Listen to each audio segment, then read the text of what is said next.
Repórter Pedro Marconi ao vivo comigo. Começamos a cobertura do caso Thiago Vinícius.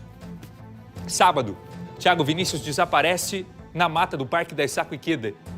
Teria ido para lá com a mãe e com o namorado da mãe, segundo a versão dos dois. A partir de então, começa o nosso trabalho de investigação, que já dura 72 horas de desaparecimento. Hoje, 4º dia de buscas. E, infelizmente, até aqui, 18h10, ainda não foi encontrado Thiago Vinícius. Onde está essa criança de 2 anos? Por que a versão, até agora, ainda está sendo confrontada pela polícia? O que nós temos de detalhes sobre esse carro? O que os novos depoimentos hoje trazem à tona?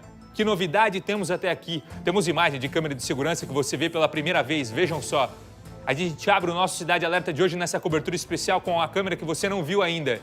A câmera que mostra, Pedro Marconi, o carro deixando o local próximo ao parque, passando em frente ao bar. O detalhe interessante, Pedro, a câmera vai conduzindo da mesma forma o que diz o depoimento da mãe e do namorado. Eles falam o seguinte: nós deixamos o parque e depois retornamos. A câmera mostra justamente isso, Pedro.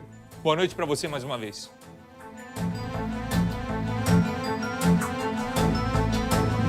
Boa noite novamente, Buganza, para você e para todos que nos acompanham. Então, segundo a Polícia Civil, essas imagens que você vê aqui no Cidade Alerta, elas corroboram o que a mãe e o padrasto disseram em depoimento. De que eles passaram o final da tarde, começo da noite no Parque da Issaco Ikeda, teriam deixado a criança no carro e, ao sair, não repararam se ela estava lá ainda ou não. Mas, no meio do caminho, perceberam que esse garoto já não estava nesse veículo, então voltaram em alta velocidade de volta para o parque.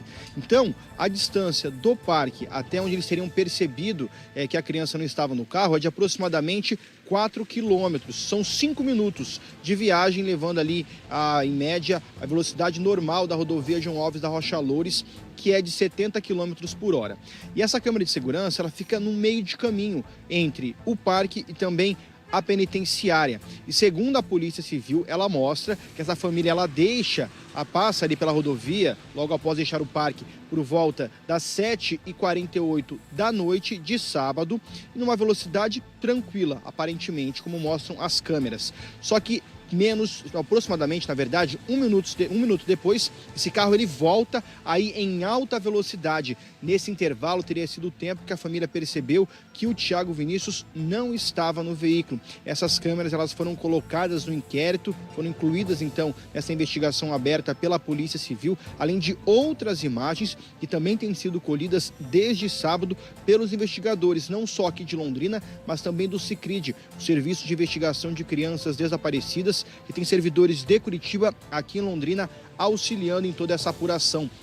Eu agora há pouco conversei com a doutora Lívia Pini, ela que vem conduzindo esse caso, e ela trouxe revelações importantes sobre a investigação e também sobre os depoimentos que foram colhidos hoje de familiares do Thiago Vinícius, e aí isso eu explico daqui a pouco. Buganza. Essas imagens, então, são as da penitenciária de Londrina.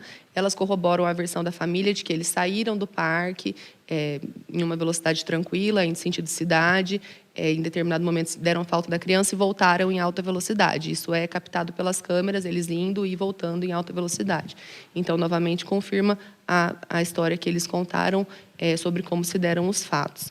Ainda não obtivemos o resultado do exame da perícia, da criminalística, ainda vai ser realizado o luminol no veículo, isso precisa ser feito no período da noite.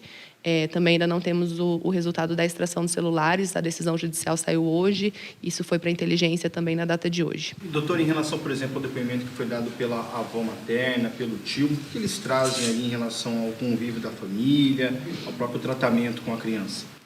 Indicam que não havia nenhum tipo de conflito, havia um bom relacionamento, disseram que naquele dia o clima estava favorável, inclusive a avó, logo antes deles saírem, ela indica que vai cortar o cabelo com esse irmão da Letícia, chama a criança para cortar o cabelo também, e a mãe fala que como ela estaria de folga, ela queria ficar com a criança. Então, ela que pede para ficar a criança. Não há uma indicação de que ela, por exemplo, não gostaria de ficar com aquela criança naquele momento, estaria com algum desentendimento com aquela criança. Não, ela demonstra até um certo afeto querendo ficar com a criança no seu momento de folga. Tanto que ela fica com a criança e vai para o parque com ela. A polícia ontem trabalhava com 2 possibilidades. Hoje, houve alguma alteração com relação a isso? As possibilidades são... A gente não descarta nenhuma possibilidade, a gente ainda tem esse laudo do veículo para analisar, eventualmente descartar ou confirmar uma possibilidade de, por exemplo, a criança já estar morta no veículo ou não, mas a nossa principal tese realmente é de que foi ali, eventualmente, um descuido dos pais, essa criança saiu do carro e veio a se acidentar ali no rio.